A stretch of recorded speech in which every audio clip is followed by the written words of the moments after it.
También muy contentos de contar con un amigo de la casa ya, Alejandro Gómez Monzón, un poeta acá de los Pagos de Todos, muy cerquita de Arrecifes, entre Arrecifes y Camilo, que ya se ha convertido en un clásico. Eh, Él nos acompaña ya, esta es la cuarta edición, y bueno, pone muy contento de seguir cruzando los caminos de la poesía y la música, ¿no? En este caso, la charla de hoy va a tener mucho de eso, de cruzar, ¿eh? Es tan importante para nosotros en la música. A veces encontramos obras que son eh, fusionadas tan bien, ¿no? De la letrística y de la música. Y bueno, eh, estamos, como les decía, muy contentos por tratar también de escuchar qué pasa desde el otro lado, ¿no? Desde la poesía, la conexión con los autores y compositores. Así que bueno, Ale, muchísimas gracias por sumarte a esta nueva movida que fue además la idea tuya espectacular de poder plantearla y poder concretarla, estuvo buenísimo, así que muy agradecidos desde el Conservatorio de Música poder contar con tus participaciones y bueno, me gustaría que vos presentes después a Jorge. Muchas gracias, Ale.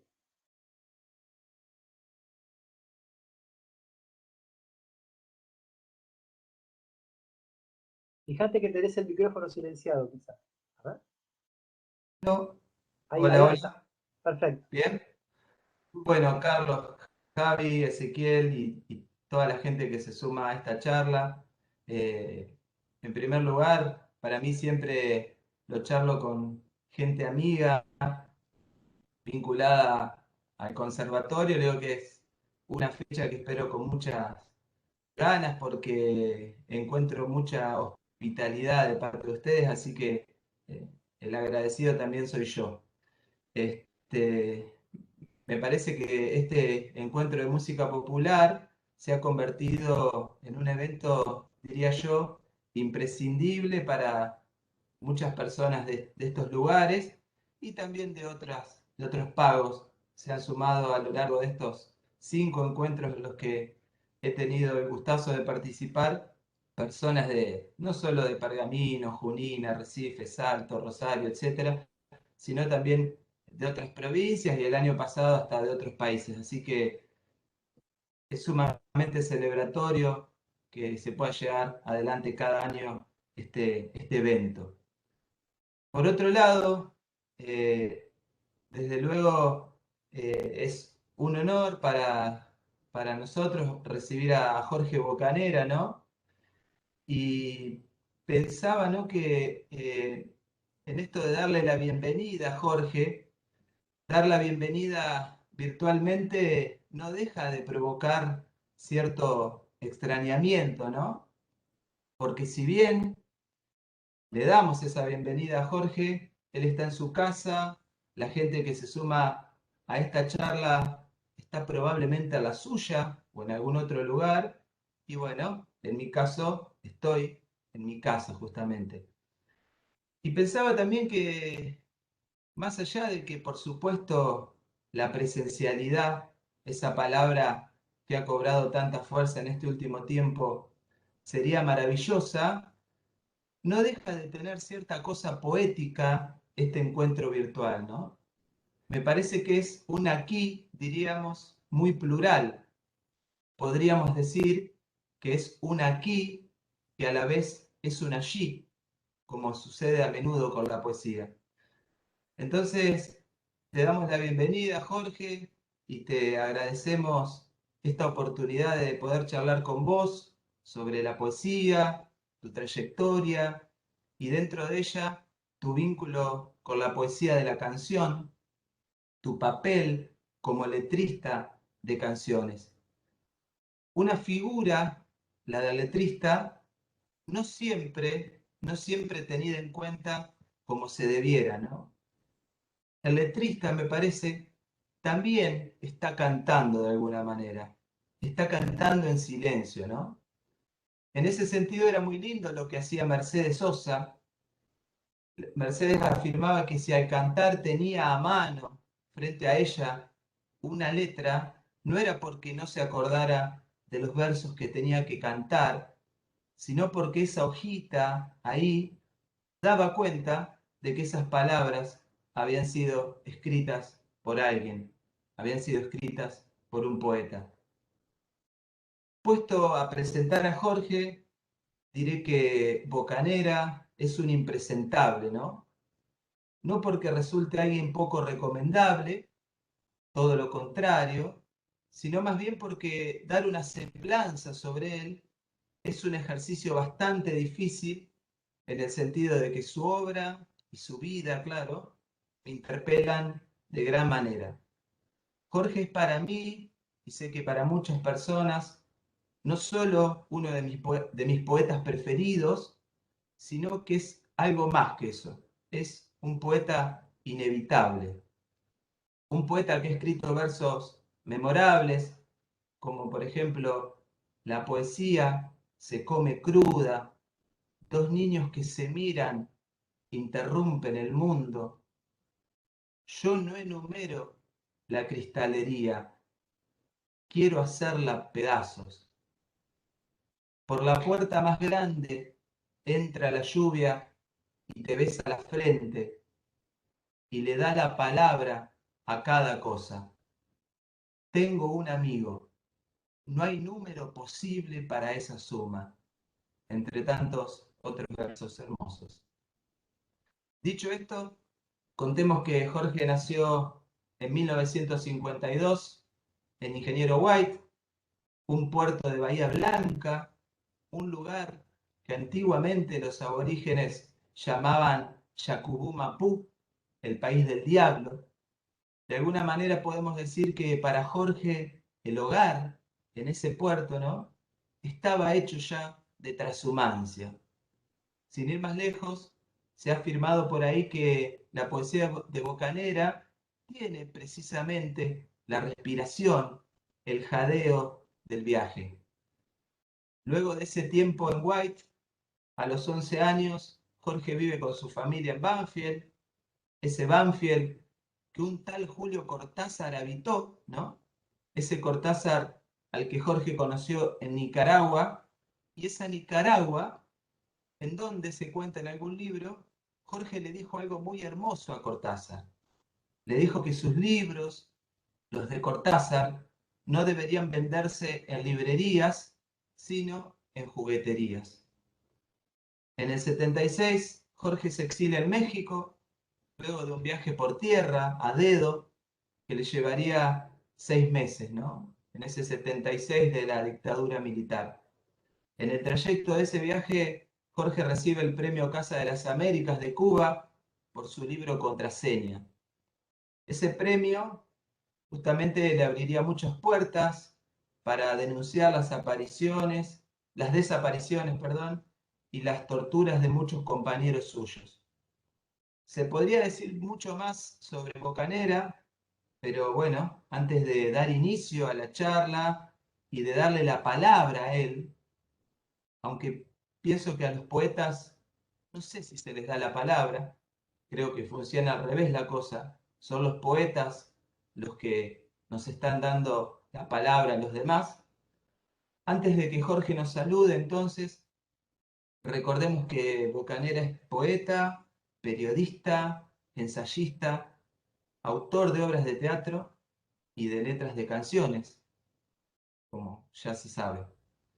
Entre otros muchísimos reconocimientos, ha recibido, como ya se dijo, el Premio de Poesía Casa de las Américas de Cuba en el año 76, el Premio Nacional de Poesía Joven de México en el 77, el premio a su labor como periodista otorgado por TEA en 2007, el Premio de Poesía Casa de América de España en 2008, el Premio Honorífico de Poesía José Lezama Lima en 2020, otorgado también por Casa de las Américas, más otros premios en Italia, en México y en algunos otros países.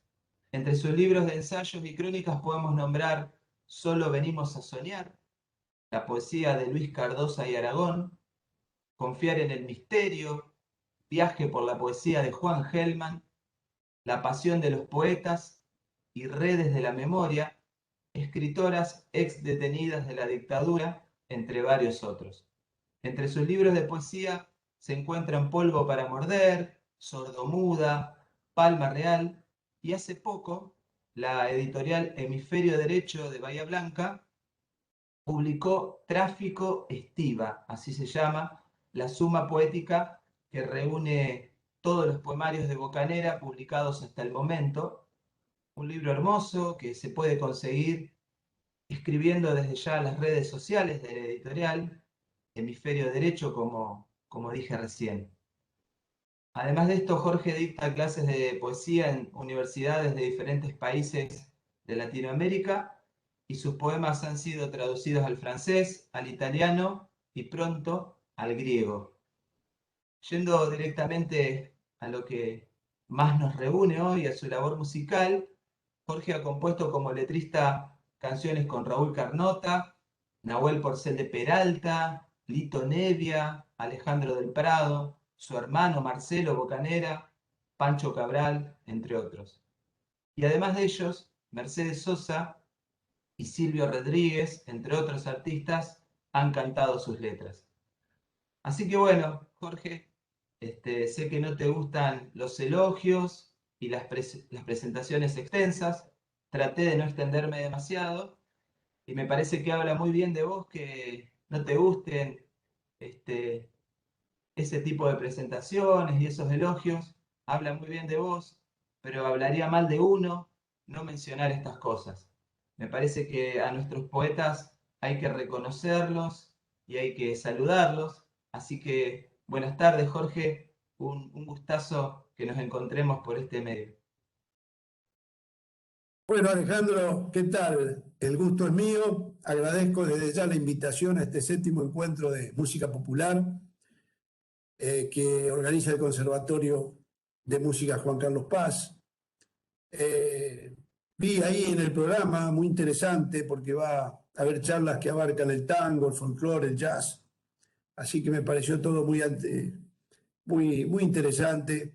Vamos a ver si damos la talla en esta charla. Desde ya te agradezco de nuevo la invitación y a todos los que organizan, los muchachos que están ahí en la técnica, Javier y Carlos.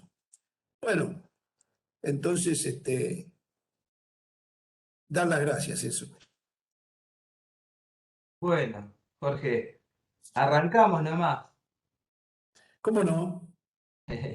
Bueno, estaba pensando que, como para empezar, ¿no? Se ha escrito mucho, tanto desde la literatura como desde otras, como desde el psicoanálisis, de un montón de disciplinas, ¿no?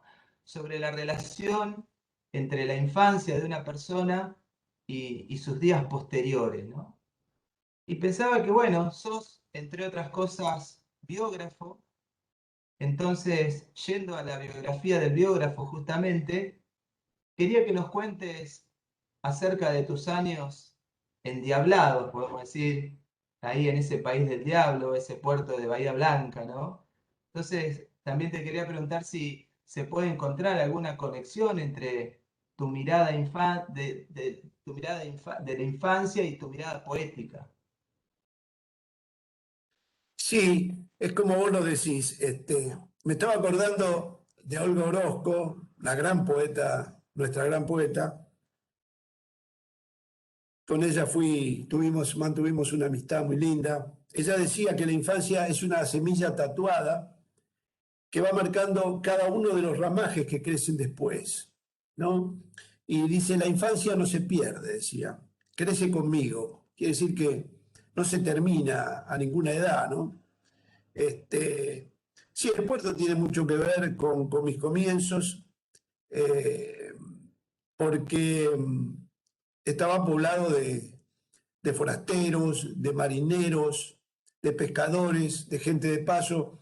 Estaba poblado de muchas lenguas, pero a la vez, en los años que yo vivía allá, que tenía gran actividad, era el auge, un puerto además de gran calado, pero no solamente las lenguas, sino la diversidad musical que había, ¿no? Había muchos bares, muchos lugares para recibir muchas tabernas a los marineros. Y siempre el acordeón de los italianos en las cantinas, los tangos, el folclore. Y mi padre, que con el nombre de Roberto del Mar cantó en 2 orquestas allá en Bahía Blanca, ¿no? Así que viene todo eso. Y de hecho mis primeras lecturas tienen que ver con las historietas que tenía mi abuelo en la mesa de la peluquería, pero también con unas revistas que coleccionaba mi papá, que eran cancioneros. Es decir, que no tenía eso, tuve acceso a eso, no tenía en mi casa una biblioteca. Algún libro de una biblioteca popular de ahí, pero sobre todo los cancioneros, el cantaclaro y el alma que canta, que eran muy importantes. El alma que canta llegó a sacar 250.000 ejemplares en una época. Es una revista que nació en 1916 y duró hasta 1960, que la hizo un señor Vicente Buccieri, que yo ya siendo periodista lo fui a entrevistar. Mirá que, ¿no? Me encontré con el hacedor de una revista donde escribió Contursi, Cadícamo, Mansi, que fue la precursora de después las que vendrían después, Radiolandia, etcétera, con secciones gauchescas, con secciones de enfardo, con poemas que mandaban los presos. Bueno, este hombre hizo, la verdad, un revistón. Eso yo lo leía y creo que me influyó. Y lo que me influyó más era la vida del puerto, ¿no? Es decir, lo que me suscitaba muchas preguntas, porque me encontraba con grandes barcos, con mucha marinería ahí en los bares, a veces peleándose, eh, a veces algún forastero que uno veía en la mesa de un bar así solo, y uno se preguntaba, bueno, de dónde viene, a dónde va, quién lo espera. Yo creo que me llenó de preguntas ese puerto y me dio el envión para, para empezar a anotar algunas cosas, a escribir. Yo a los 8 años ya escribía algo de poesía. Bueno, como se escribe cuando uno es muy chico, después muy adolescente, ¿no? Medio imitando, medio, qué sé yo, con la precariedad, pero con mucho entusiasmo, ¿no? Mucho entusiasmo. Así que bueno, creo que tiene que ver eso tiene que ver con la poesía. Encuentro eso, esa ligazón con la infancia. Pensaba cuando nombrabas esto de la infancia en un puerto, ¿no? Alguien habló por ahí de que naciste con el viaje puesto, o vos lo decís, lo afirmás así, y también pensaba en esas casas de rancia. Pienso en un Yupanqui naciendo a la estación del tren, vos en un puerto, ¿no? Si el hogar, podemos decir, así tiene, digamos, algo que ver con una raíz, con la palma, con una palma de una mano hacia arriba, digamos. Vos naciste con la transhumancia ya, Sí, eso de dije podemos una decir, vez, ¿no? que nace en un puerto nace con el viaje puesto, porque Ah, yo al ver todo ese tráfico ahí en el puerto, esa marinería, llegaban también unos barcos griegos, porque por parte de mi mamá, mi abuelo, tengo un abuelo griego de la isla de Samos, y llegaban y eran amigos de tíos míos y me traían regalos y me llevaban al barco a que vea. Bueno, todo eso me contagió el viaje. Y yo de chico pensaba que me iba a ir, que iba a ser marinero y que iba a entrar al puerto alguna vez como esos marineros, visitándolo. Creo que no va a poder ser porque el puerto ahora está muy decaído, está tomado por una petroquímica que yo creo que los argentinos no nos damos cuenta del peligro que hay en ese puerto ahora, la cantidad de elementos que pueden combustionar, ¿no? Pero bueno, no es el mismo puerto, ahora se parece a Chernobyl, pero aquel puerto ah, donde pasó Sir Francis Drake, Darwin, el pirata, bueno, ya lleno de personajes, ¿no? Saint-Exupéry, Darío, son muchos los personajes que pasaron por ahí, el poeta eh, italiano Dino Campana, que estuvo en la banda de música del puerto. Creo que tiene mucha historia ese puerto por escribir todavía. qué maravilla. Vos sabés que también ahora que me decís, pensaba también nombraste la peluquería de tu abuelo Santiago, eh, y de alguna manera pensaba en el oficio del peluquero, ¿no? Como esos oficios en presencia, es decir, a diferencia de un herrero, de una modista, de un carpintero, a quienes uno va y le deja el trabajo y luego le va a buscar tiempito después, un peluquero o un remisero o un taxista se prestan a la charla, ¿no? En presencia, al lenguaje, por esa cosa de la presencialidad, vamos a decir. ¿Y qué recordás en relación con eso, con las charlas de la peluquería? Mirá, yo me pasaba mucho en la peluquería, era una peluquería grande, de 3 sillones.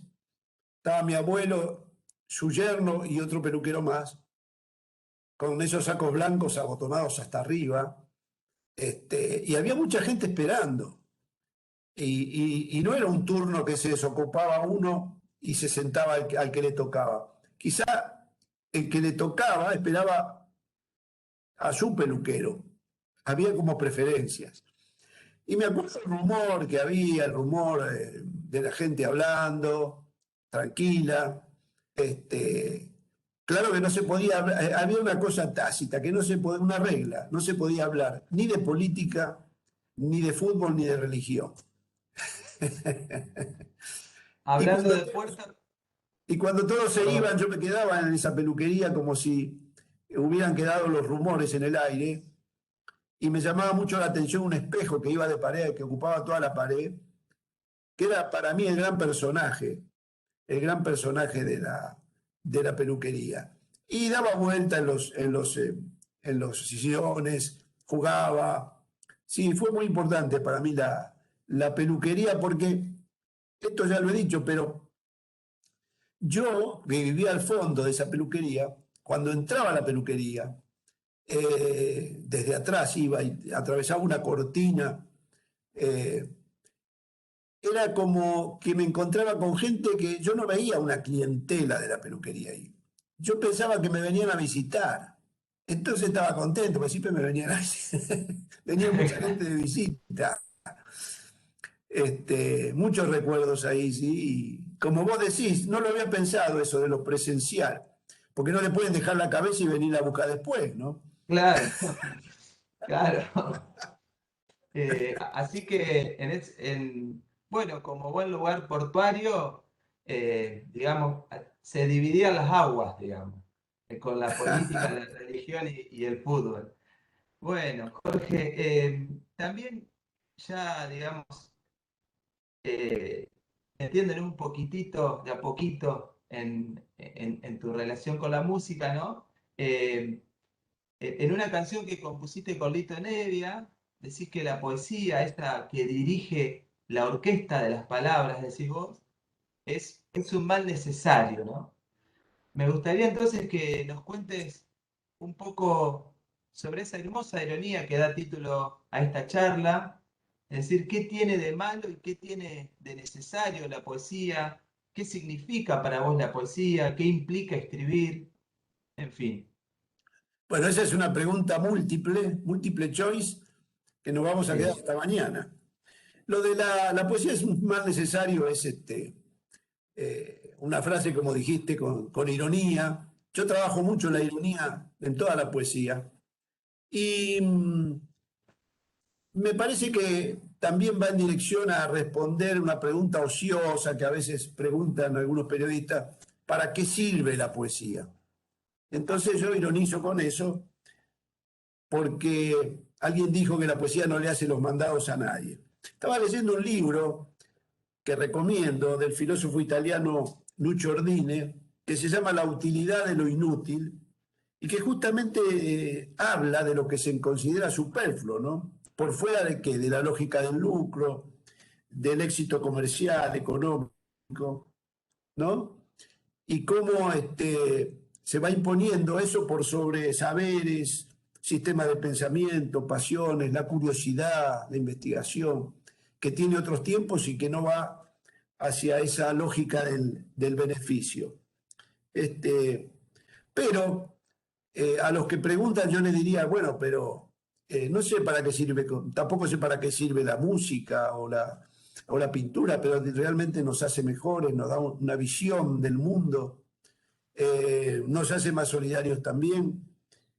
Y cuando vos fíjate que cuando uno dice Chile o dice Nicaragua, eh, si yo te preguntara algo de Chile, lo que se te viene a la mente, no se te va a venir a la mente el nombre de un empresario, se te va a venir el nombre de Neruda. Si te pregunto lo mismo en Nicaragua, ¿qué se te viene primero a la mente? No va a venir el nombre de un presidente, se te va a ocurrir Rubén Darío. Es decir, eso que nos sirve sigue estando primero en la lista. Yo no sé para qué sirve, pero sí sé que molesta mucho esta conjunción entre la imaginación y la conciencia, porque vos fíjate que cuando el franquismo toma el poder, cuando el fascismo toma el poder, ayudado por los nazis y por Mussolini en España, en el año 36, al primero que fusilan es a un músico, que es Lorca, que es García Lorca, que era músico, que era teatrista, que era poeta. Él tocaba muy bien el piano y la guitarra, y era un hombre de ideas. Y no se equivoca a la derecha. Le importa mucho ese hombre que está trabajando, que un poco les está dando vuelta a la cabeza a alguna gente con sus obras, la está haciendo pensar y ahí se lo cobran, ¿no? Pero bueno, es un poco para referirnos a esta... yo buscaba un nombre por ese poema, que sí es una canción que hicimos previa y que él incluyó en un libro, perdón, en un disco que se llama Harlem Español y algo así. Son 3 canciones que hicimos para ese disco. Así que, bueno, la ironía es una herramienta, me parece a mí, muy poderosa cuando se la puede manejar bien, ¿no? Esa es la razón de la poesía, es un mal necesario. Está muy bien, está muy bien. Vos sabés que me acordaba de cuando decías que de este peso de los poetas, ¿no? Que uno recuerda a un país y recuerda a un poeta o a un músico. Me acordaba algo que decían por ahí que, yo no sé si no, creo que fue Gonzalo Rojas que decía, América limita al norte con Whitman y al sur con Neruda, algo así decía tan hermosamente. Pero bueno, yendo un poco más a tus tránsitos, a tu errancia y con la poesía siempre a cuestas, ¿no? Podemos decir que conociste distintas respiraciones del viaje, ya sea la del niño Ken White, miraba a los viajeros del puerto o alternaba con ellos, la del que a los 11 años se fue a vivir a Banfield, la del que a los 70 se tuvo que exiliar con unos veintitantos de años, ¿no? Eh, en algún momento estuviste limpiando barcos en Ámsterdam, según leí por ahí, en Holanda, ¿no? En el año Sí, 79. claro. Bueno, quisiera que nos cuentes un poco sobre todos esos recorridos que iniciaron, sobre todo este viaje que inició en el 76, que culminó en México y que de alguna manera decís por ahí, te latinoamericanizó, ¿no? Entonces quería que nos cuentes un poco esta errancia con la poesía siempre a cuestas. Sí, como vos lo dijiste, yo el viaje lo vivía en el puerto, pero era el viaje de los otros, ¿no? Y luego fuimos con mi familia, yo tenía 11 años, llegamos al Gran Buenos Aires, a Banfield, este, y bueno, pero el viaje mío en serio empezó en el año 76, por cuestiones políticas, obviamente. Y me fui por tierra, tardé 6 meses en llegar a México. Y cuando llegué era otro, porque ya había conocido otras historias, otros pueblos, que es conocer otros sonidos, otros sabores. Todo lo que eso me enriqueció, ¿no? Sobre todo, siempre recalco que yo salí, tenía 23 años, no es lo mismo exiliarse a los 50 años cuando uno ya está formado que exiliarse de joven. Alguna vez entrevisté a Augusto Roa Bastos, que pasó la mayor parte de su vida en el exilio.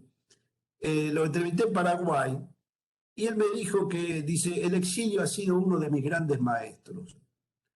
Eh, Bueno, a mí me pasó algo así, porque me formé en esa circunstancia, como periodista, como escritor. México me dio la oportunidad de formarme en revistas, en diarios, en agencias noticiosas, lo que le agradezco muchísimo, ¿no?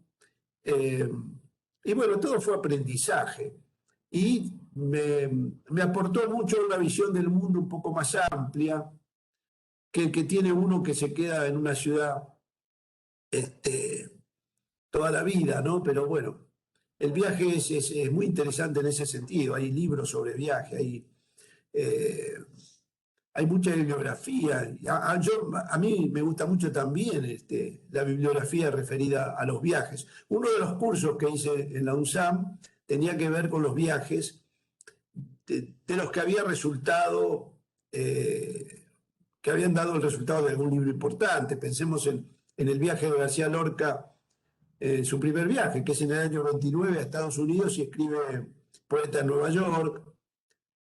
Neruda, que vos lo mencionaste, también joven, siendo cónsul en Birmania, escribe El tango del viudo, está escribiendo Residencia en la tierra, y así hay muchos ejemplos. Así que el viaje está metido en mi poesía, en mis personajes y en el lenguaje, porque yo a veces hay palabras, que me ayudan a redondear un sentido y que quizás no son las de un porteño, digamos.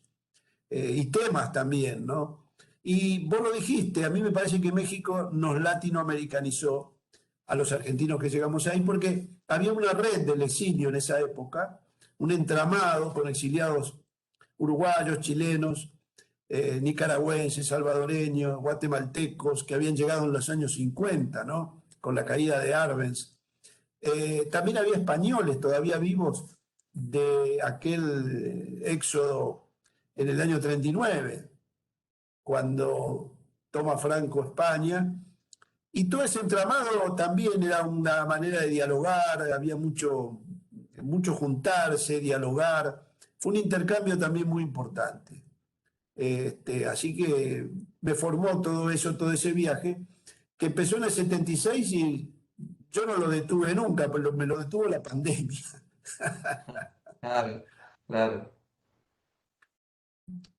Bueno, Jorge, buenísimo. Eh, También ya, digamos, ahora sí, metiéndonos un poquito en tu relación con la música, ¿no? Repasaba tus libros y la música aparece mucho como tema, ¿no? Uno de tus poemarios se titula Marimba, otro se llama Música de Fagot y Piernas de Victoria, una sección de tu libro, Ojos de la Palabra, se titula Canciones Necias, ¿no?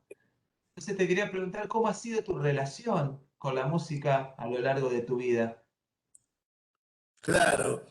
Y yo me acordaba, ahora, cuando estabas hablando, de que una obra de teatro que escribí, que se dio en el año 82, acá en Teatro Abierto, en el ciclo contra la dictadura, se llamaba Arrabal Amargo.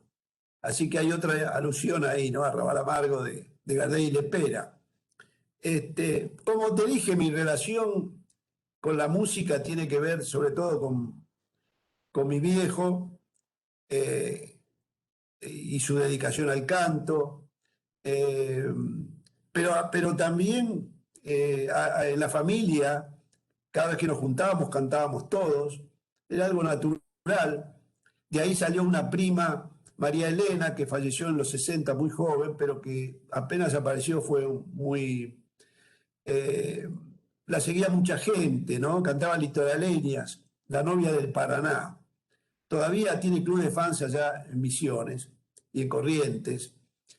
Mi hermano canta, tiene una larga trayectoria. Una prima, Ana María Moraitis, ha cantado tangos griegos en el Cervantes, acompañada por la orquesta de Juan de Dios Filiberto. Así que cantábamos todos. Yo creo que ese es un poco la relación con la música. Nos peleábamos por agarrar el cancionero y cantar, aunque mi papá era el que tomaba la batuta, ¿no? Y repartía las cosas y interrumpía, no dejaba ocupar el lugar del cantor. Yo canté alguna vez también, Pero bueno, tenía que decidir entre las letras o la música y me dediqué más a las letras. Aunque ahí en Medellín había un antro, el boliche de Aníbal, Moncada, ahí canté unos tangos en una época. Y en México también, en una carpa, se llamaba la carpa geodésica, que parecía un circo que se presentaban espectáculos. Y dije poemas y canté algunos temas acompañado de un trío muy bueno que era el Grupo Sur, hecho con mexicanos y argentinos, con 3 guitarras. Pero bueno, lo que me quedó es seguir haciendo canciones. Bueno, Jorge, y entonces, ya que estamos hablando de la letra de canción, ¿no? Digamos, de alguna manera continuaste vinculándote con la música porque sos letrista, ¿no? Entonces yo te quería consultar, eh, entiendo que la letra de canción es una de las formas de la poesía, ¿no?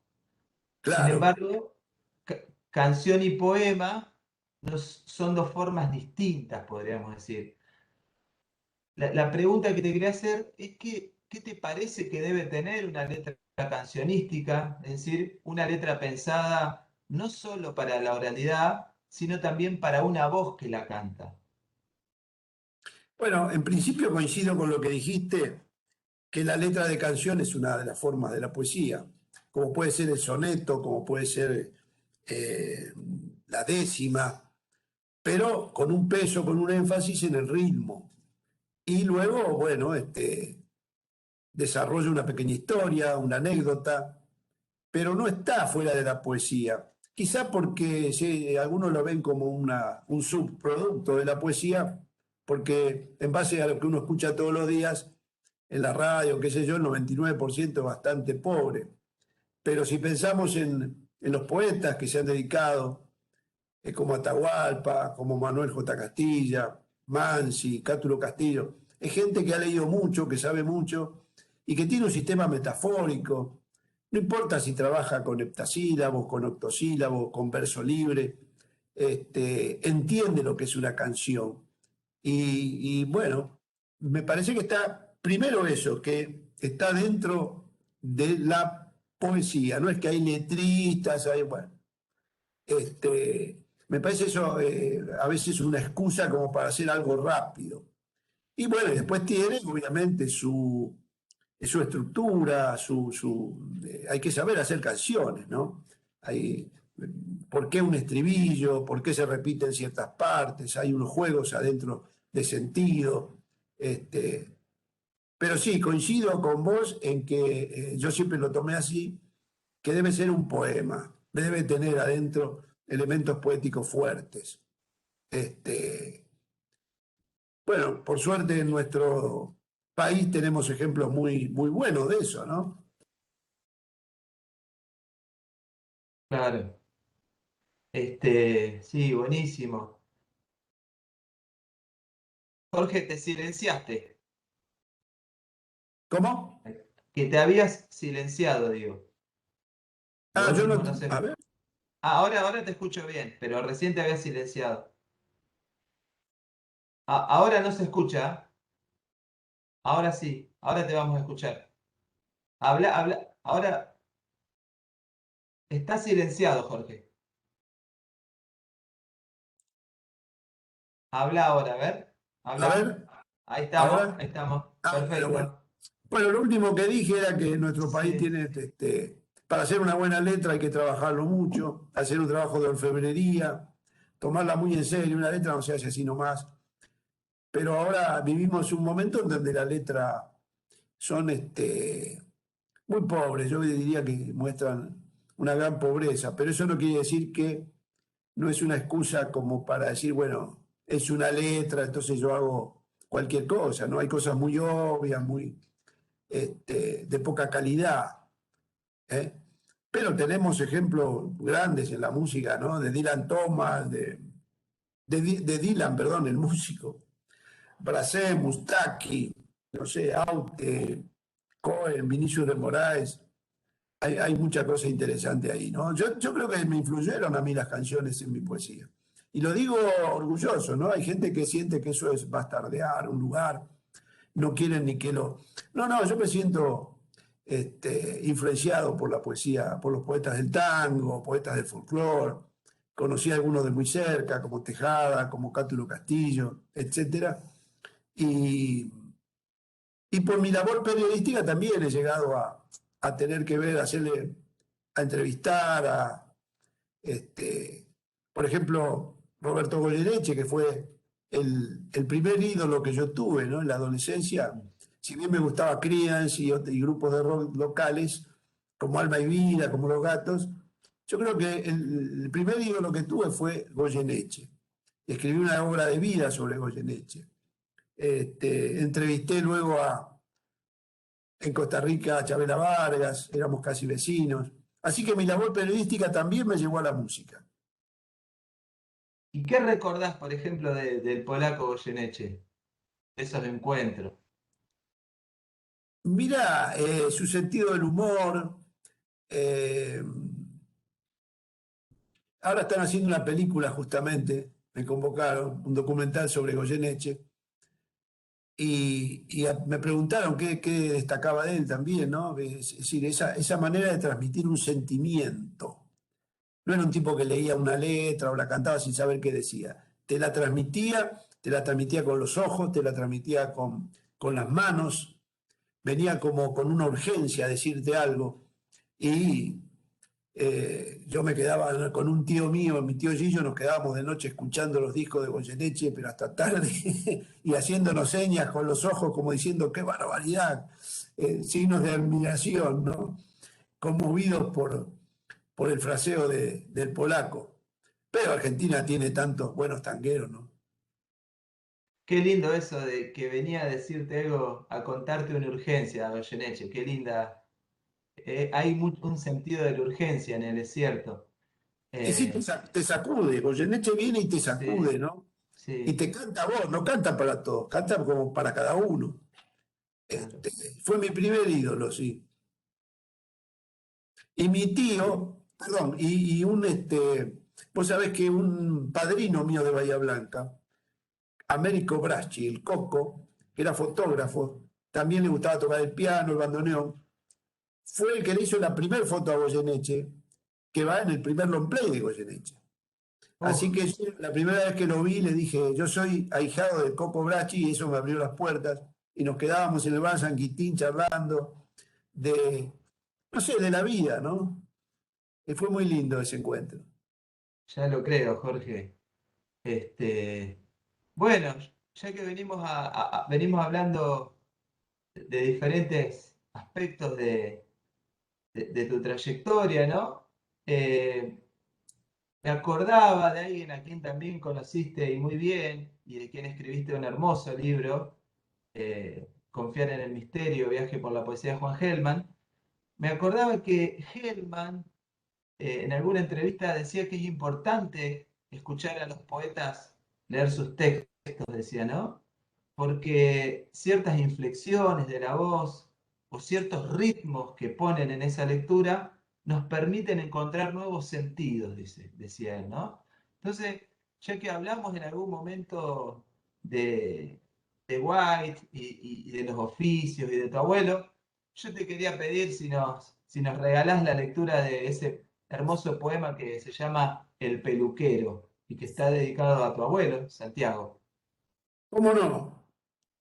A ver que lo encuentro. Tranquilo nomás.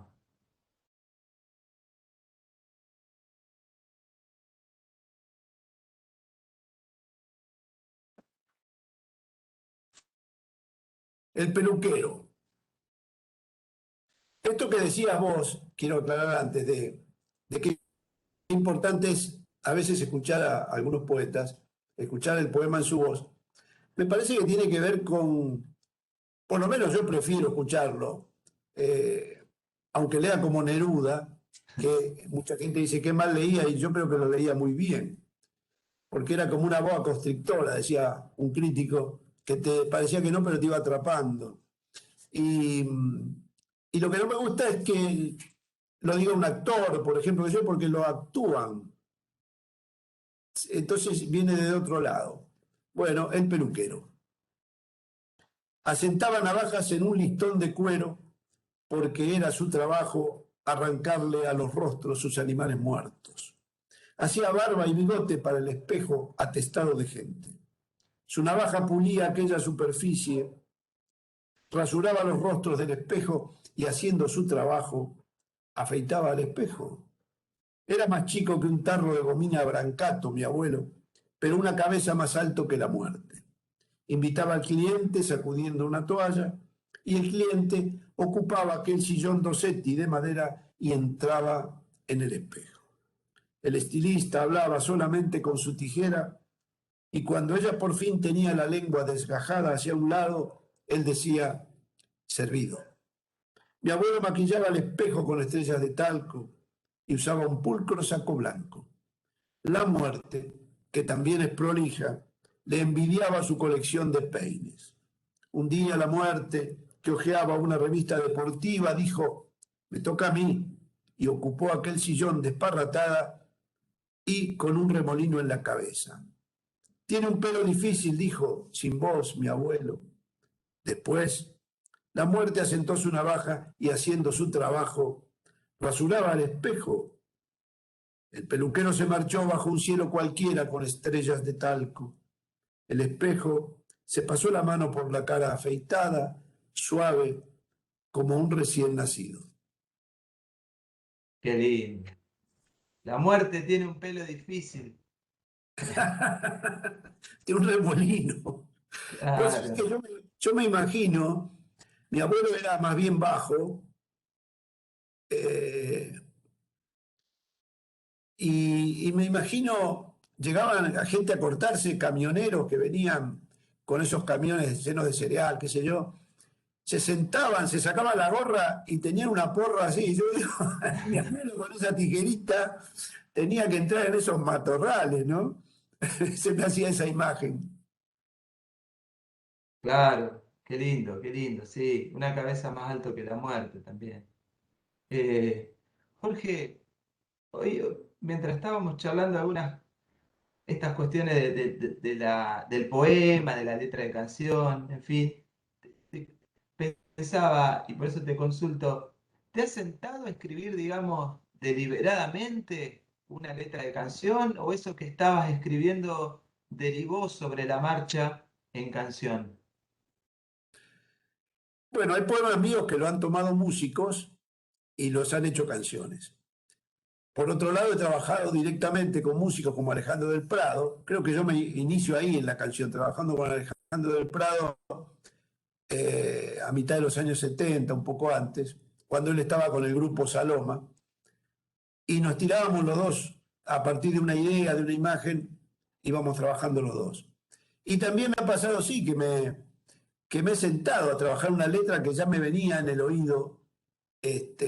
Por ejemplo, Ronda de la Sola, que la grabó hace poco Pancho Cabral, que está dedicada a una madre de Plaza de Mayo, Olga Aredes. Así que sí, a veces ya me viene hasta con la música.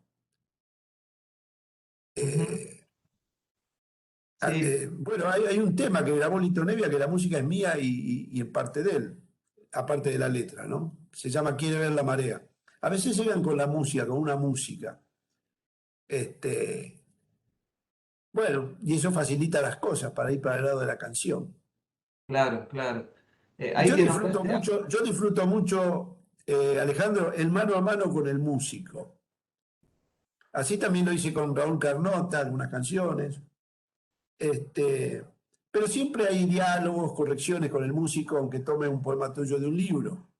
Me hubiera gustado, yo tenía un sueño que era hacer canciones con Piazzolla. Fue a partir de una carta que me llegó a México de él, donde me la tengo acá, la carta guardada, eh, porque él había leído una cosa que le gustó mía, un poema dedicado al fuelle y otras cosas, y me decía de la posibilidad, me dice, de trabajar juntos cuando se pudiera. Cuando yo regresé a la Argentina, nos encontramos y él no estaba bien de salud. Me dijo que no andaba bien, pero yo me imaginaba que nos encerrábamos en una pieza y él empezaba a tocar y las imágenes salían del bandoneón y yo las iba cazando por esa pieza, como que caza mariposas. Tenía esa idea un poco infantil, me parece, ¿no? Y luego me dijo, bueno, pero yo no sé si estaba viviendo en Uruguay en ese momento, mandame letras, pero que sean muy métricamente, me dio toda una métrica, y eso me desalentó. Creo que yo estuve mal, podríamos haber hecho temas así, o algún tema, y no le mandé, bueno, pensé que también lo podía molestar, que no andaba bien de salud, un problema en las manos también me habló. Entonces, bueno, seguí trabajando por otro lado. Me ligué al bandoneonista que tuvo Piazzolla al último, Daniel Vinelli, que participa en un disco que hicimos con Alejandro del Prado. Bueno, ahí me fui por otros lados. Eso me hubiera gustado, el mano a mano con ese hombre yo lo escuchaba todo el tiempo, estando en el exilio lo escuchaba, porque me tiraba muchas imágenes la música de él. La música me tira muchas imágenes a mí. Claro, claro. Qué maravilla. Y además de Piazzolla, pienso en Alejandro del Prado, que afortunadamente me parece que se lo está revalorizando, se lo está reconociendo bastante en los últimos tiempos, me parece. Andan canciones muy hermosas de él y anda aquella que lleva letra tuya, si te contara, de mis ruidos, ¿no? Con Alejandro hicimos un disco en el año 80 en México. Él tenía mucho la idea de una dupla, letra y música, como había visto que hacían algunos en Brasil. Conocía él mucho la música de Brasil, que en ese momento, bueno, siempre estuvo en auge la música de Brasil. Entonces era una cosa como letra y música. Incluso pensábamos llamarle así al long play, pero salió como Dejo Constancia, que es uno de los temas, ¿no? Dejo Constancia. Y fue una experiencia hermosa porque ahí reunimos a Nevia, que estaba en México, a Caíto, un guitarrista de Sanampay, un hombre hermoso, una persona hermosa, Vinelli tocando, bueno, y cantando el Silvio Rodríguez, un tema, ¿no? Nos juntamos y salió ese disco, que después salió acá en Argentina. Y sí, se lo está revalorizando Alejandro y yo pienso que es un gran autor, es un gran artista, es el primero acá que unió el tango, la murga, el rock, con temas muy lindos y aparte un tipo que lee poesía, ¿no? Leía mucho a Tuñón, a Hellman, tiene muchos temas sobre poetas y sus temas, incluso sus letras a mí me gustan mucho, del último disco, por ejemplo. Yo vengo de otro siglo, se llama el último disco, la verdad que es muy bueno. Bien. Bueno, Jorge, siempre en este camino de la letra de canción, sé que no sos defensor de los manifiestos poéticos, ¿no?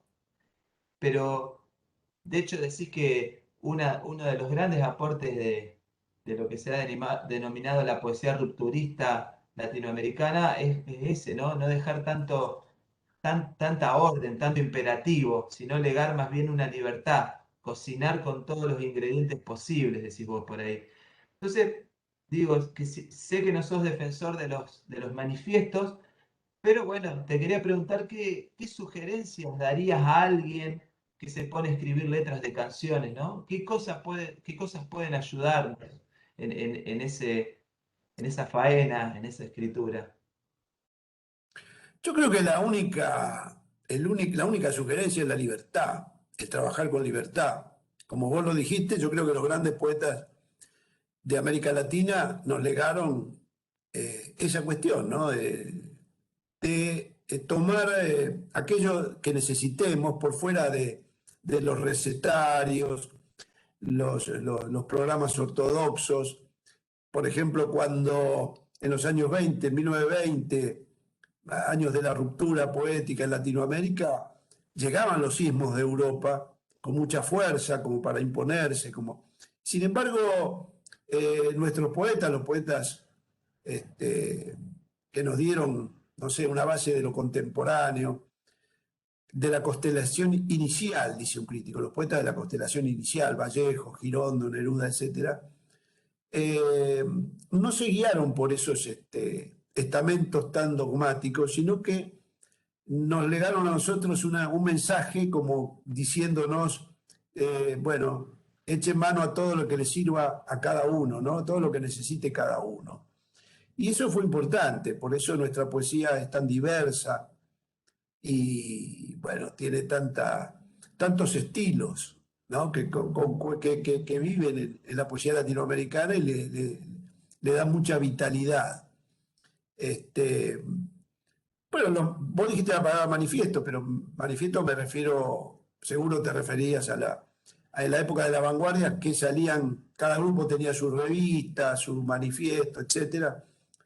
Y me parece que lo peor de la vanguardia fue los manifiestos, ¿no? Porque a veces no coincidían con la poesía que ellos mismos escribían, lo que Claro, decían en ese manifiesto. claro, claro. Sí, se le escapaba de las manos, digamos. Afortunadamente, muchas veces.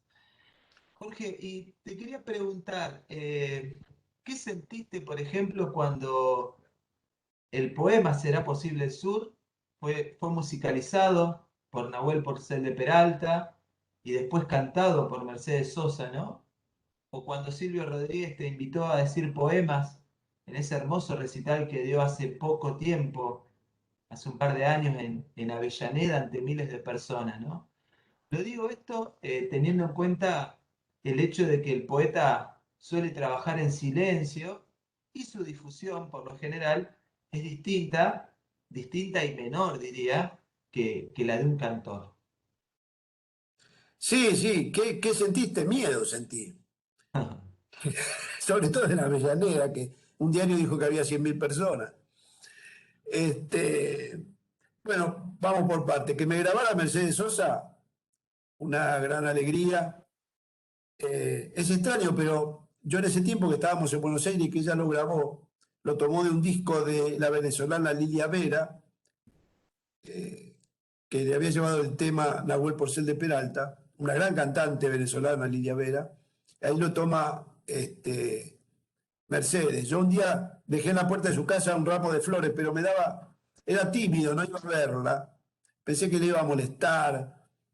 Y nos encontramos en San José de Costa Rica, eh, a fin de los 90, del 95 puede ser, donde ella fue a dar un recital y me lo dedicó. Ahí recién la conocí. Y bueno, y participar en los recitales de Silvio, como el de Lugano, como el de Avellaneda, te digo miedo porque entrar a decir poemas a la mitad de un recital donde está todo el mundo, ¿eh? Pum para arriba, y hay un poco, pero yo creo que Silvio tiene con dos o tres palabras, él hace un clima, él tiene un clima, porque en los recitales de él, la gente está muy alegre, pero no es un recital de consigna, no, no, es un recital donde la gente va a escuchar, a participar, a conectarse con su música, y él crea ese clima, y me presentó justo ahí, habló de que nos conocíamos hace 40 años, tenemos una mitad de 40 años, y así que, bueno, una alegría, además porque si bien los admiro como músicos, como artistas, tanto a Silvio como a Mercedes Sosa, también como personas me parecen muy íntegros, unas personas muy humanas, ¿no? Muy íntegros.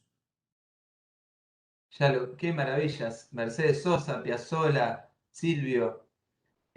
Vos sabés, nunca te lo dije, pero bueno, ahora te lo voy a decir. Creo que son dos, ¿no? Las preguntas que a mí, vos y Manuel Castilla han escrito de lo que yo he leído, las mejores preguntas que ha dado la literatura, mira lo que te voy a decir, dentro de lo que yo he leído. ¿Será posible el sur y qué sea tu verso, pensar al sur como una posibilidad, no solo como un lugar? ¿Será posible el sur y qué se amontona en la noche? De Manuel Castilla, ¿no? Me parecen dos preguntas maravillosas. El Eh, problema de la pregunta ¿será posible el sur? sí, Es que no se puede cantar una pregunta. claro. Entonces, mucha gente que lo cantó lo dice sin el signo de pregunta. ¿Será posible el sur? Y cambia un poquito el significado, porque como vos lo decís, parece que estuviera apelado. Primero que sale de ese habla popular donde la gente ve que aumentó la papa y dice, ¿será posible? Utilizar eso, ¿no? Como Hellman utilizaba el qué cuestión, ¿no? Ir a esas formas populares. y luego ver un sur que se estaba a veces perdiendo en la bruma, ¿no? Y que había que rescatarlo, bueno, porque había que rescatar la democracia. De Claro. ahí salieron esos temas, ¿no? Yo lo escribí en el exilio, ese tema. Sí, sí, sí. Está en uno de tus libros. Em, bueno, Jorge, nos gustaría ahora escucharte de otra manera, ya no solo hablar, sino nuevamente leyendo. Entonces, acá a pedido de la Rocola, te quería decir mi Rocola, te quería pedir si nos podés leer La poesía es un mal necesario y alguna otra letra o poema que quieras compartir. Bueno, ¿cómo no?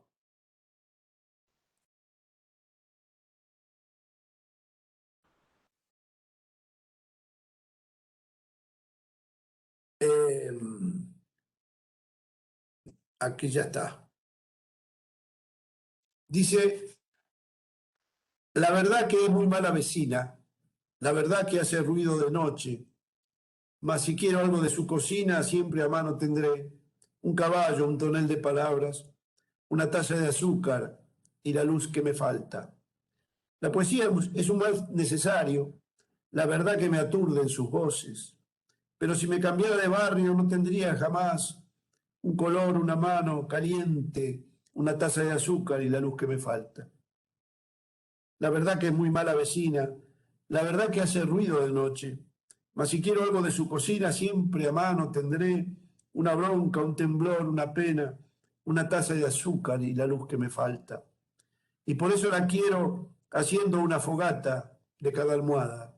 Y por eso la veo dirigiendo la orquesta de las palabras. Quiero la boca de la poesía sobre mi boca.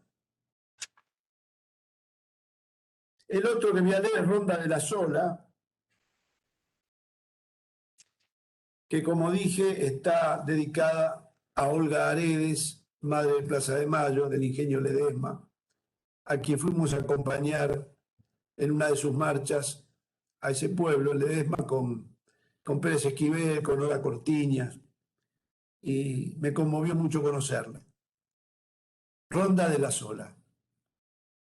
Con su muleta al rojo, con su sentir a cuerda, con su arenga de lata, este viento de locos, hecho de manotazos y relleno de rabia, cuando falta el abrazo del cuerpo que relumbra, montado en la distancia, suelta un perro de silbos en las tardes del solo que escupe noches largas. Cuando la vida en fuga te rebana las piernas y no hay Cristo que valga, en la calle de tierra una madre se alza contra el viento mansalva. La mujer de la ronda y la gota de sangre que en la esquina la guarda, lleva un nido de cruces empollando en la espera, yo solita y mi alma. Es un viento sin párpados, carga una enorme tuba, marcha dando zancadas. Apagón de Ledesma, la patota de sombras y la vida incendiada. Este viento de fierro barre, barre madres de polvo, te descascara el alma. Hermoso. Además, esa imagen, la de esa mujer, la de la sola, ¿no? Sí, porque ella daba vueltas sola muchas veces en la plaza de Ledesma y le contaba las vueltas el jardinero y ella que tenía al marido secuestrado, que había sido intendente de Ledesma, ¿no? Daba vueltas sola, por eso Ronda de la Sola, ¿no? Sí, me conmovió mucho conocerla, una mujer muy valerosa, bueno, un pequeño homenaje a las madres de Plaza de Mayo. Tiene música de Pancho Cabral. Pancho Cabral, que es un amigo del exilio, nos encontramos en México, él venía de París, y un tipo fabuloso, buen amigo, estuvo en los Huancahuá, bueno, y sigue trabajando, así que da gusto trabajar con un músico así. Autor de Hay este azul, ¿no es cierto? Claro que lo canta Mercedes Sosa, hermoso, hermoso. Y de muchas chayas. Claro. claro, claro. Jorge, siempre en relación con la poesía de la música, con la música, con tus viajes, ¿no?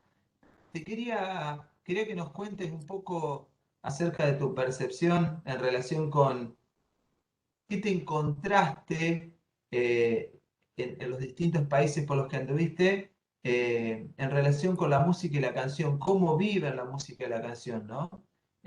Además, si es ¿Cómo qué? posible, qué te encontraste en relación con la manera en que esos países, digo, viven la música y la canción?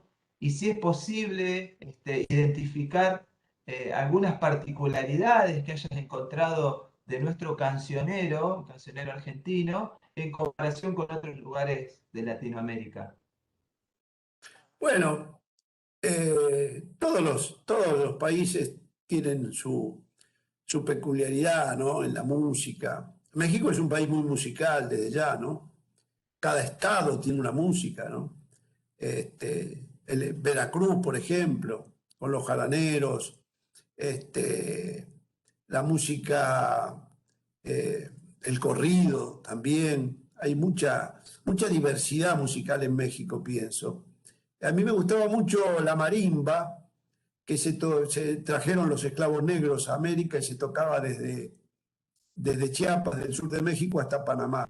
Y me gustaba mucho encontrarla en la calle, y lo tocaba mucho en la calle, gente tocándola en la calle, qué sé yo, me gustaba mucho la música de marimba. E incluso pensé en aprender a tocar marimba, pero es muy difícil, muy difícil. Y bueno, cada música, a mí me gusta la música de los pueblos, la música que tiene Brasil, la música que tenemos nosotros, la música que tiene México. Yo creo que todos aportan ahí su grano de arena para la música latinoamericana vuelvo a la diversidad, que es lo mejor, ¿no? Y en otros países vi que gustaba mucho nuestro folclore, del tango ni hablar, ¿no? Había mucha proyección, porque en general Latinoamérica hubo un momento que había mucha influencia por el cine y por la radio desde México y desde Argentina, ¿no? Por ejemplo, el caso de Centroamérica está muy influenciado por Argentina y México. Y bueno, y conocer ahí a Oscar Chávez en México, que era la voz popular, a Chavela Vargas en Costa Rica, a los hermanos Mejía Godoy en Nicaragua. Bueno, tanta gente podría nombrarte porque en muchos festivales que uno iba a decir sus poemas por esos países, también le daban lugar a la música, entonces era una manera también de conocer este, lo que estaban haciendo musicalmente. Ahora, me parece que tu pregunta va más dirigida a algo que dije yo sobre que nosotros tenemos el privilegio de que el cancionero nuestro está incluido en las antologías de poesía. En la última antología grande de los 200 años que hizo Monteleone para Alfaguara, que es la que yo conozco, la más grande, la última, bueno, ahí está Atahualpa, Manuel J. Castilla, eh, Tejada, Gómez, bueno, hay una cantidad de gente, Mansi, no sé, que están incluidos ahí como poetas. Se podría agregar a Spinetta, al Indio Solari, a muchos, pero hay una buena dotación de poetas de la canción que yo no encontré nunca revisando. Yo hice unas 10 antologías en mi vida y he leído mucho por ese lado y no encontré antologías de México, de Colombia, de Venezuela, donde incorporaran tanto a esta labor de la letra de canción. Quizá en Brasil un poco con Vinicius, en Chile un poco con Patricio Mans, que se acaba de morir ahora, con Violeta Parra, pero nada más. Y nosotros tenemos esta diferencia que incorporamos, ¿no? A un Atahualpa Yupanqui, a un Manuel J. Castilla, no sé, tener gente como Ariel Petruccelli, Ariel Ferraro, una cantidad de gente de una poesía muy, muy cuidada, eh, y que está en las antologías, ¿no? Que esté Discépolo al lado de Borges, creo que es importante. Claro, claro, claro que sí. también te quería preguntar algo que me había apuntado, que tiene que ver con esto, ¿no? Yo pienso que tu poesía, como la de, bueno, lo nombraste, Chopin, como la de Castilla, como la de Discépolo y la de tantos grandes poetas de la canción, tiene, como afirmaría Juan Gelman, el yo lleno de gente, ¿no? Pero no Sí. cae, no cae en lo panfletario, ¿no? Entonces, ¿qué podrías decir al respecto? ¿Cómo se logra esa unión entre compromiso social y compromiso con la palabra? Porque hay canciones que defienden ciertas causas por las que uno acuerda, pero uno no acuerda cómo las defiende. Entonces, Claro, una buena causa no es excusa para escribir un mal poema, un panfleto, un texto de mera claro, propaganda, ¿no? Es que yo creo que van juntas la imaginación y la conciencia, ¿no? Hacen un maridaje ahí. Y lo que escribe un panfleto funciona la conciencia y no la imaginación. Creo que lo que vos decís respecto a Gelman, a Vallejo, bueno, son altos niveles de búsqueda poética, de trabajo formal, de trabajar la expresión, y que pueden tocar cualquier tema dentro de lo que están haciendo, ¿no? Desde la Guerra Civil Española, como fue, o los temas de la dictadura, como los toma Gelman, me parece que tiene que ver con el trabajo de cada uno, la búsqueda de cada uno, el respeto por lo que está, por lo que escribe, por el lenguaje, fundamentalmente, ¿no? Y no buscar solamente la altisonancia, el mensaje y la altisonancia, ¿no? Aparte, todo lo que sea altisonante me parece medio mesiánico, ¿no? Como que llegué yo acá claro, a darles línea. No, la poesía no da línea. Alguien dijo que la poesía hace la política, pero la política no puede hacer poesía. Entonces hay que partir de ahí, como digo, en ese maridaje entre la imaginación y la conciencia, ¿no? Y que cada uno se las arregle como pueda, a partir de ahí. claro. Está muy bien, sí. Otra vez Cardosa y Aragón, ¿no? Lo que decías hoy, la poesía no le hace lo mandado a nadie. Eh, Exactamente. Jorge, te queríamos escuchar otra vez, leer algo más antes de medio ir terminando. Bueno, naciste al sur de la provincia de Buenos Aires, en un país del sur, ¿no? Sur justamente es una palabra muy fuerte en tu poesía. Anda ahí, será posible el sur. Anda por ahí también, el sur salió a cantar. Le decís a tu mamá en algún poema, nos queda esa costumbre, el sur. Entonces, no puedo no pedirte que nos leas Será posible el sur, porque si bien Mercedes Sosa cantó a lo Mercedes Sosa, escuchar al propio autor de esa letra también es un regalo para quienes estamos acá. Bueno, del sur te voy a decir que me gustó lo que dijo Solana, ¿no? Cuando escribió Vuelvo al sur, que dice, sueño el sur, como un destino del corazón. Eso me gustó mucho. ¿Será posible el sur? ¿Será posible tanta bala perdida al corazón del pueblo, tanta madre metida en la palabra loca y toda la memoria en una cárcel? ¿Será posible el sur? ¿Será posible tanto invierno caído sobre el último rostro de mi hermano, tanto salario escaso riendo con descaro en el plato vacío y el verdugo esperando? Mi territorio de una vez gira en la oscuridad de esa pregunta. ¿Será posible el sur? Si se viese al espejo, ¿se reconocería? Más vigente que nunca, Jorge, esa Y letra. bueno, yo creo que lo interesante es eso, ¿no? Que se actualizan. Y lo malo, también es lo malo, ¿no? Que todavía tenga vigencia esta pregunta y no pasemos a una sociedad más justa, más solidaria, más humana. Nos estemos No haciendo lo todavía creo. la misma pregunta, ¿no? Si será posible hacer otra cosa en esta Argentina tan castigada. Sí, sí, sí, claro. Es una letra hermosísima, Jorge. imprescindible ya en nuestro cancionero. Muchas gracias. Realmente.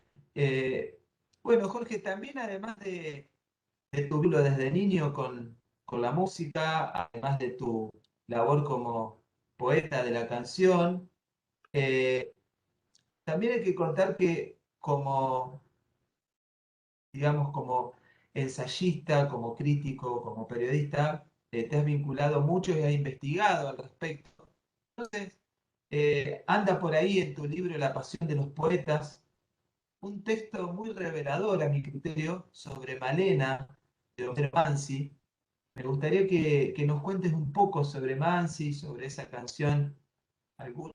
Hay que leerlo al texto, desde luego, que aporta muchísimas cosas, pero ¿qué nos podrías decir sobre Malena, sobre Malenas, como decís vos ahí?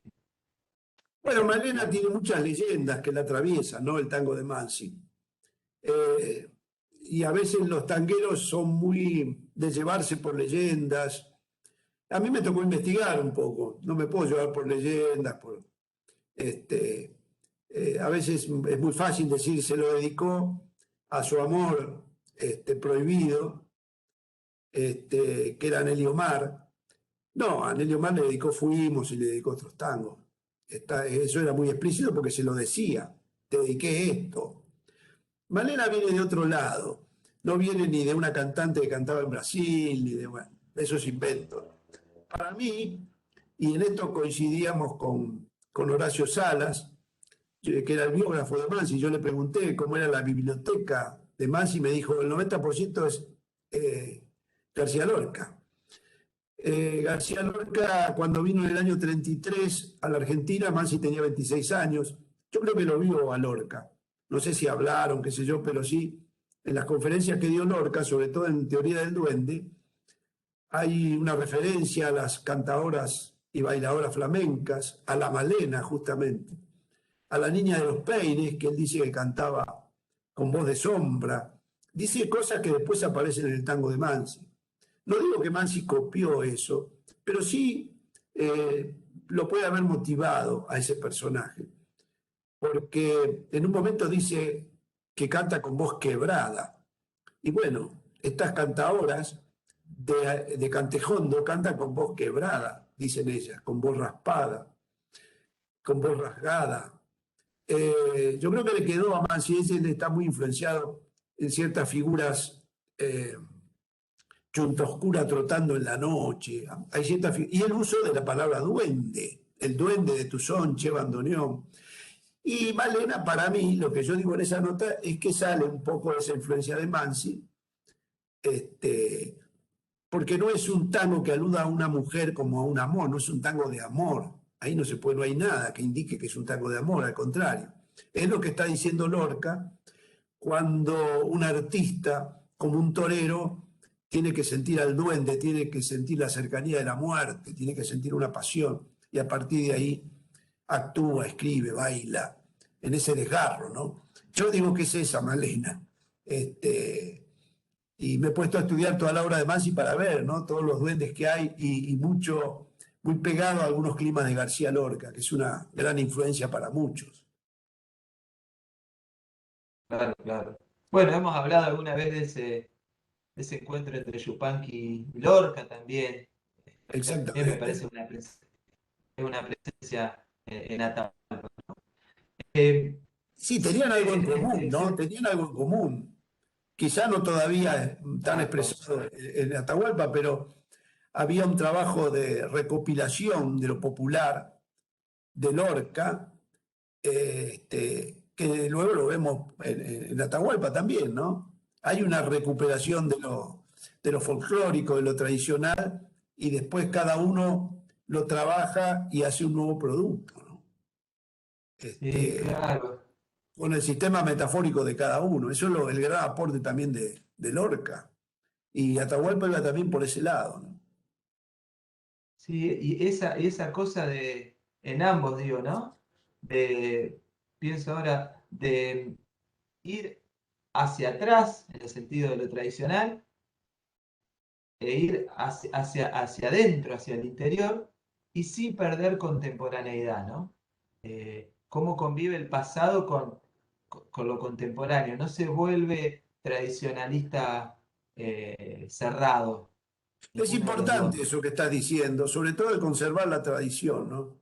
Acá a veces hay un apuro, hablo de los argentinos, hay un apuro por, se creen que ser moderno es olvidar y dar de baja cosas, ¿no? Este, modos, palabras. Escucho a veces en la radio y dice, no, esa palabra no se usa más.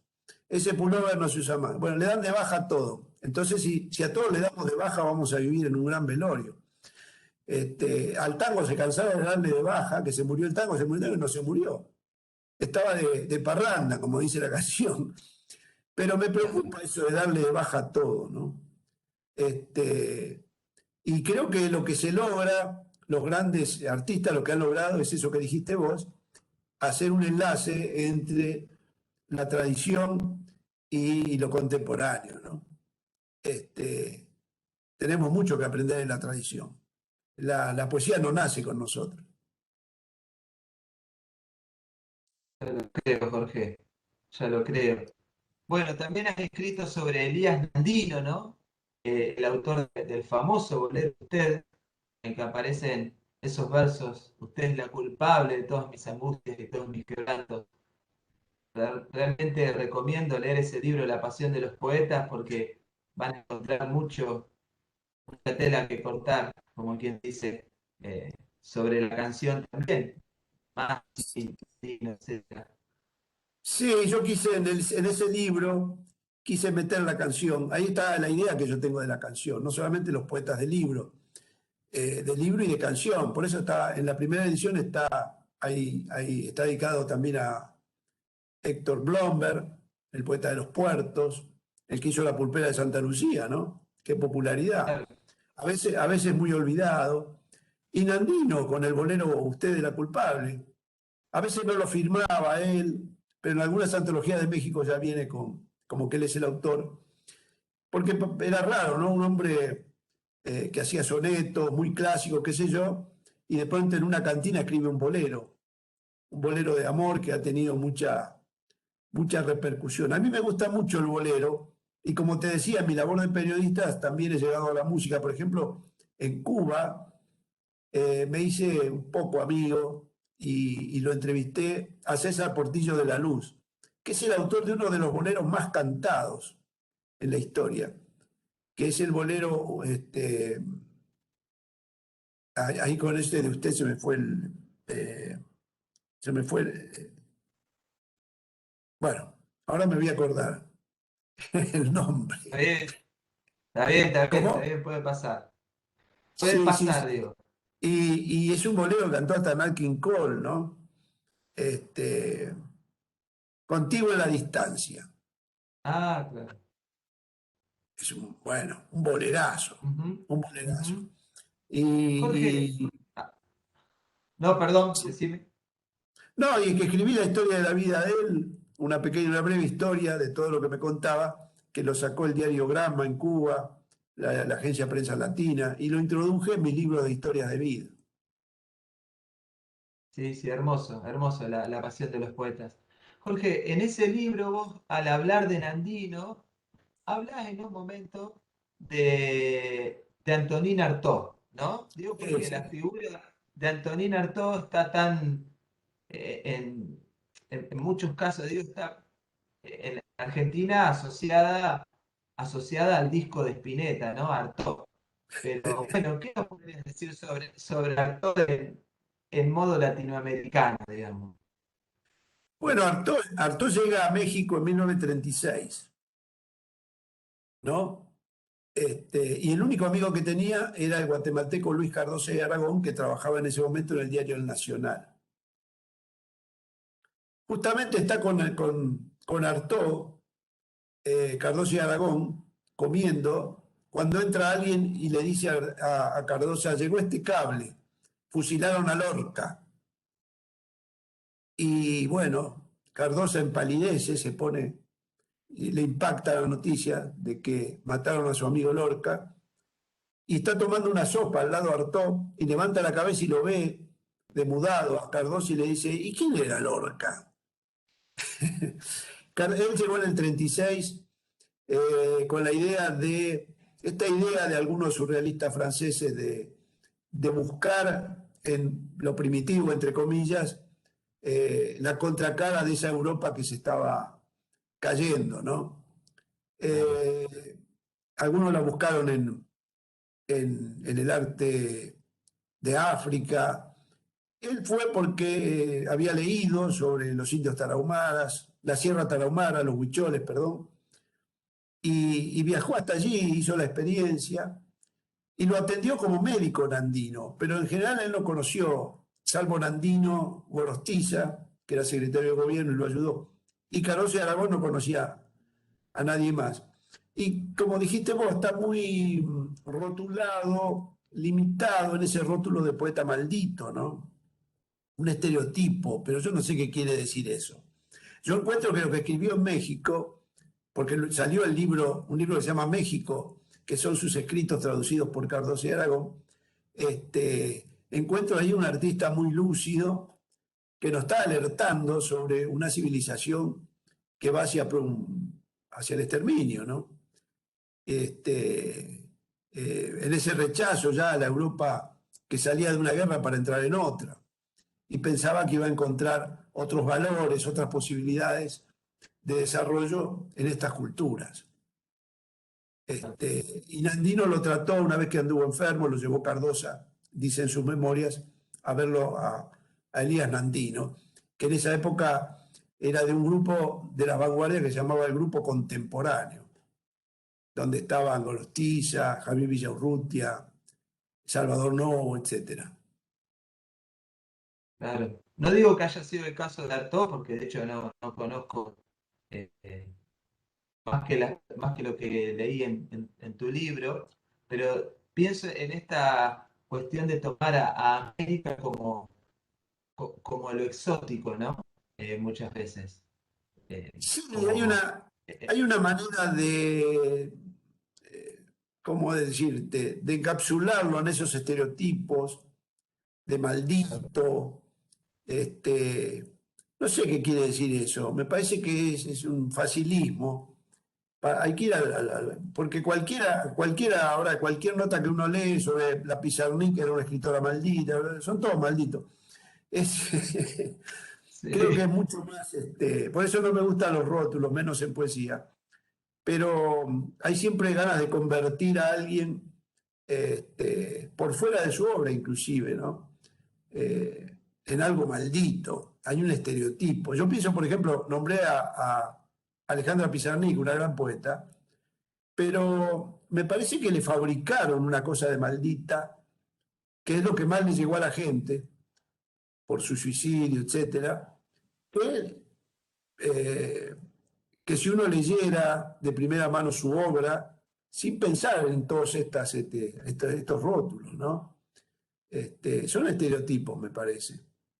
Se usan mucho, van un poquito al morbo, bueno, a la decadencia, ¿no?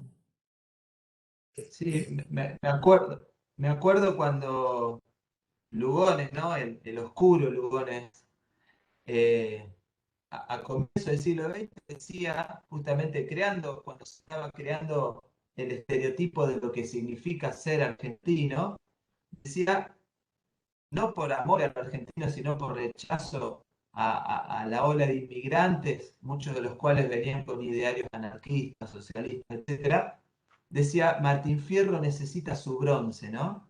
Justamente el estereotipo, ¿no? Y volverlo de bronce es volverlo sin vida, quitarle vida a algo, ¿no? La vividez o la vida a algo. Entonces el estereotipo es una comodidad, es Yo justamente... creo que sí, y creo que hay dos Lugones, ¿no? Uno que era anarquista, que está en el diario La Montaña con José Ingeniero, que es uno. Claro, Y luego el cambio de él, que se pensaba que era un prócer viviente y daba discursos ahí al más allá, mirando las estrellas, como si mirara estatuas. Pero, pero cuando se le presenta de nuevo la vida en una muchacha joven y se enamora y vuelve a ver la vida y ya deja de mirar ese más allá que le dictaba cosas, ahí se da cuenta que había perdido mucho tiempo en esa solemnidad y no encuentra salida, ¿no? Sí, sí, totalmente. Eh, Este Lugones sí, hay dos Lugones. Hay un Lugones muy solemne en su poesía, pero también un Lugones de imágenes muy potente, ¿no? Pero bueno, más allá de Lugones, Jorge, hemos, ya como para cerrar, Sí, hemos hablado bastante de la poesía y la música, hemos hablado de tu contacto con Carnota, con Tejada Gómez, con Piazzolla, con Chabela Vargas. Entonces te quería preguntar, para cerrar, antes de pedirte una lectura más, ¿cuál es tu relación actual con la música? ¿Andás en algún, en algún trabajo poético musical en estos momentos? bueno, me estoy relacionando con algunos músicos del interior que no conocía sigo trabajando con Pancho Cabral, estoy haciendo unos temas con Nahuel Porcel de Peralta, también estábamos haciendo un danzón con bastante ironía con Luis Enrique Mejía Godoy de Nicaragua. Me gustaría hacer más, la verdad que, pero otros libros me llevan el tiempo, es una cuestión de tiempo también, pero me gusta, es una cosa que me gusta la canción, me gusta. Tendría que haber hecho más canciones, creo yo, haberme dedicado más, pero tengo varias cosas ahí en escabeche. Muy Este, bien. Nevia también me llamó que quería hacer un disco. Vamos a ver por dónde salen las cosas. Lito Nevia, digamos, de paso que ha publicado, va a publicar este disco con lecturas de Olga Orozco, ¿no? De la propia Olga Orozco, que Ya ya es salió, ya salió. interesante. Ya salió, muy interesante. Salió un disco que se llama Con esta boca en este mundo, porque él grabó un par de años antes del fallecimiento de Olga, la llevó a su estudio y Olga dijo sus poemas que los decía de una manera inigualable, ¿no? Y bueno, Lito, muy bien, sacó un disco con una música que puso atrás de la voz y creo que es una buena experiencia. Aparte que Buenísimo. se la recuerde a Olga, que es una gran, gran poeta Ah, hispanoamericana. ujú. Enorme, enorme. Jorge, bueno, por mi parte, solamente te quiero agradecer. eh, estoy muy reconfortado por este encuentro. Ha sido un placer. Para Eh, mí también. veo que los comentarios de la gente también. Creo que hay alguna que otra pregunta, después te la comunicarán. Pero por mi lado, te quería agradecer y pedirte, ya que en un momento hablamos de Silvio Rodríguez, si tenés ganas de leerte ese poema que le dedicaste a él en tu libro Ojos de la Palabra, ese poema que se llama Engarce, si nos haría el favor. Y algo más que vos quieras, por supuesto. Bueno, con este nos despedimos, con Engarce, a Silvio Rodríguez. La mano que lleva un niño de la mano lleva una llave, enciende un fuego al tacto, un sueño y una noche que niega la hondonada. Una en la otra se aprende a caminar, a respirar y va enlazada a un ramo. La mano que ha plantado una mano en la suya siente hundirse un aliento en el agua del día, da confianza de manos abrazadas, como el lugar donde se abre lo por decir, lo por llegar, y el que conduce es conducido. La mano que lleva un niño de la mano da un cuenco y un viento en ese cuenco y un viaje en ese viento, donde estallan banderas de colores y bestias fabulosas comparten un camino que comienza en un sitio de manos abrazadas. La mano que lleva un niño de la mano fue a la cita en un lugar de robustas memorias, donde la mano que traga saliva fue recuperada de la soledad, una en la otra. La mano que lleva un niño de la mano no retrocede nunca. Muchas gracias. Muchas gracias a vos, Jorge. Muchas gracias. Bueno, yo te No agradezco, sé, Alejandro, la verdad que me he sentido muy, muy a gusto y Y bueno, un saludo para todos los que estuvieron viéndonos, escuchándonos, y que sigan estas reuniones, estas cosas que hace el conservatorio, que son, me parece a mí, muy interesantes para el intercambio de experiencias y de ideas. Bueno, Jorge, ahí hay una preguntita que te hacen, dos en realidad. Bueno, hay muchos comentarios, como verás, expresando gratitud y bueno, reconociendo la hermosura de tus textos, Jorge, y de tu charla. Muchas gracias. Te preguntan, ya después creo que lo tomaste el tema, la cuestión del exilio, ya hablaste bastante, me parece. Sí. Y por otro lado, te consultan acerca de si podés decir algo más sobre la ironía. Eso preguntaban Gustavo y Joel, por lo que alcancé a ver. Bueno, es uno de los recursos, ¿no? Del lenguaje. Cuando uno juega eh, con los sentidos, ¿no? Con la paradoja, con las figuras de sentido, con la lucha de opuestos. Creo que te permite también darle un clima a lo que decís, porque si no sería todo muy solemne. Entonces, el sarcasmo, la ironía, es un estilete ahí filoso para estos juegos de sentido. Me parece a mí que el poema lleva una carga de juegos de sentido adentro, no es una cosa lineal, y la ironía puede ser una herramienta formidable si se las puede, si sirve. Hay poetas que no tienen humor o poetas que no se le puede pedir. Tiene que ver con formas que toma uno. Además hay obras que tienen, por ejemplo, la del peruano Cisneros, está basada mucho en la ironía, en el sarcasmo. Gelman mismo a veces tiene muchas cosas que tienen que ver con la ironía. El asunto es leerlas así, no tomarlas en serio como ironía, no como una cosa literal. Buscarle esas vueltas que le da la ironía a las palabras, ¿no? Creo que es una herramienta muy, muy interesante. Bueno, Jorge, por mi parte, nada más, creo que comuniqué los mensajes de la gente que nos acompañó y a quienes le agradecemos muchísimo, por supuesto. Me despido y muchas gracias a todos, a vos y a todos los muchachos ahí que estuvieron apoyándonos y resolviendo las cuestiones técnicas en este día tan Sí. medio complejo para los temas técnicos Sí, y yo virtuales. casi que te iba a proponer cambiar el título de la charla en vez de la poesía es un mal necesario o será posible el sur, será posible de WhatsApp, se iba a llamar, pero bueno, No, no es mejor. posible, no es Ya posible. no es posible. Está muy bueno, está muy Bueno, bueno. Seguimos con la ironía. bueno, Un muchas abrazo gracias. para todos.